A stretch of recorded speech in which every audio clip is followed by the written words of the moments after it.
Assalamualaikum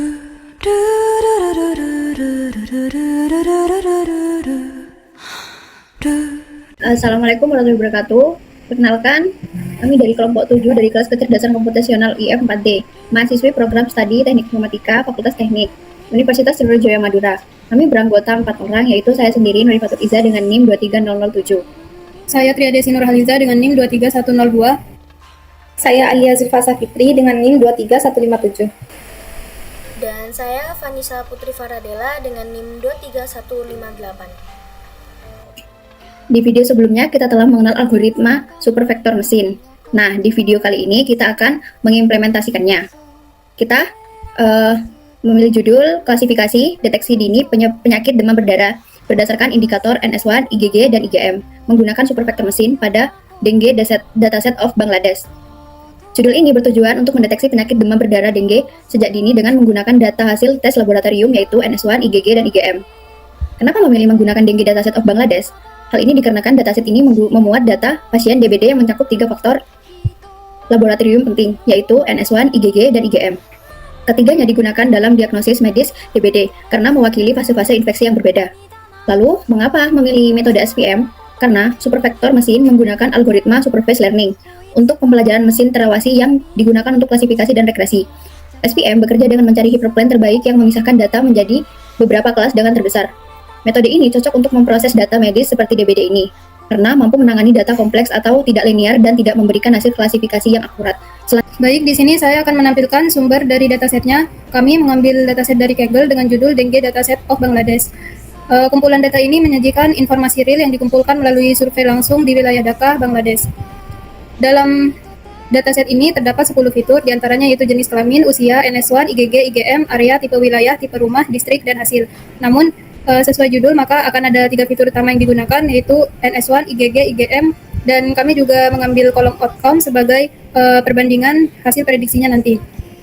Untuk NS1 sendiri, itu adalah protein yang diproduksi oleh virus dengue dan biasanya terdeteksi dalam darah selama 5 hari pertama sejak infeksi dimulai.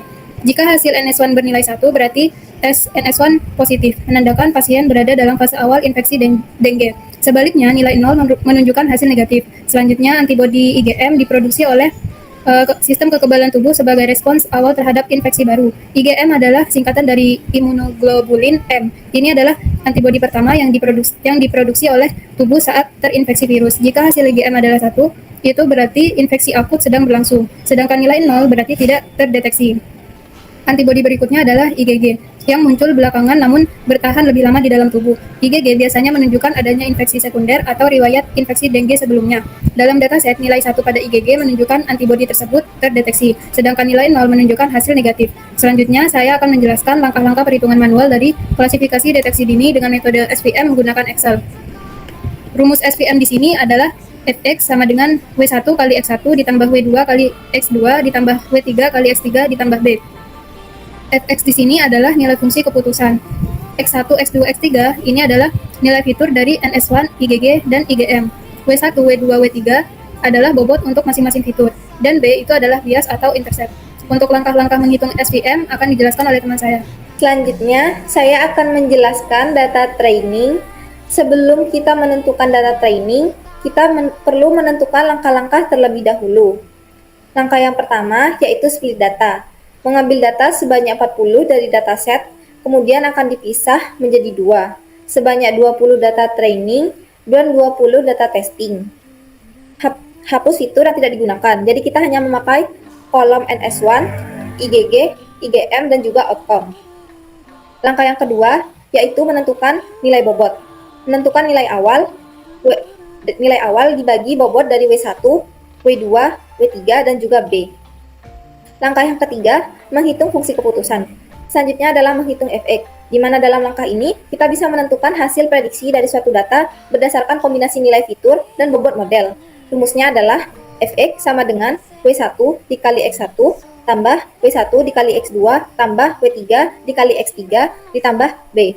Nilai Fx di sini adalah untuk mengetahui apakah data masuk ke dalam kelas 1 atau positif atau kelas 0 atau negatif. Langkah yang keempat yaitu menghitung prediksi. Menghitung prediksi untuk menentukan hasil akhir dari sebuah data baru. Apakah data termasuk ke dalam kelas positif, yaitu 1, atau kelas negatif berdasarkan hasil perhitungan fungsi keputusan fx. Jika fx lebih dari 0, prediksi sama dengan 1. Jika fx kurang dari 0, prediksi sama dengan 0. Dengan kata lain, prediksi adalah hasil dari klasifikasi SVM. Langkah kelima, yaitu evaluasi kebenaran prediksi. Mengecek kebenaran atau validasi prediksi adalah untuk mengetahui apakah hasil prediksi SVM benar atau salah jika dibandingkan dengan label asli dalam kolom outcome. Dengan membandingkan prediksi dengan label asli atau outcome, kita bisa tahu seberapa baik model memprediksi. Jika banyak prediksi yang benar, maka model akurat. Jika prediksi sama dengan 1, yaitu akurat. Jika prediksi sama dengan 0, itu tidak akurat. Langkah yang keenam, yaitu menghitung akurasi. Menghitung akurasi adalah ukuran seberapa sering model membuat prediksi yang benar. Akurasi mengukur seberapa sering model memprediksi outcome dengan benar berdasarkan fitur NS1, IgG, dan juga IgM. Untuk menghitung kolom akurasi, kita bisa jumlahkan seluruh kolom, cek kebenaran, lalu dibagi dengan jumlah total data. Rumusnya adalah akurasi jumlah total data dibagi dengan jumlah prediksi data yang benar. Selanjutnya, penjelasan akan dilanjutkan oleh teman saya. Baik, setelah melakukan pengujian terhadap data training, kita juga perlu melakukan pengujian terhadap data testing. Nah, dengan mengikuti langkah yang sama, dengan rumus yang sama untuk menentukan fx, prediksi, serta cek kebenaran, didapatlah hasil sebagai berikut yang ada di kolom, mulai dari fx-nya, prediksi, cek kebenaran, hingga akurasi. Nah, dapat dilihat dari sini bahwa akurasi dari data testing itu sebesar 75%. Hal ini membuktikan bahwa terdapat 15 prediksi benar dari 20 data yang diuji. Nah, hasil tersebut menunjukkan bahwa model mampu mengenali pola umum dari data baru tanpa terlalu menghafal data training yang memiliki akurasi 65% tadi, yang artinya terdapat 13 data prediksi benar dari 20 data yang diuji. Nah, hal ini tuh penting karena untuk memastikan bahwa model yang dibangun tidak hanya bekerja baik pada data lama, tapi juga bisa digunakan untuk data yang benar-benar baru.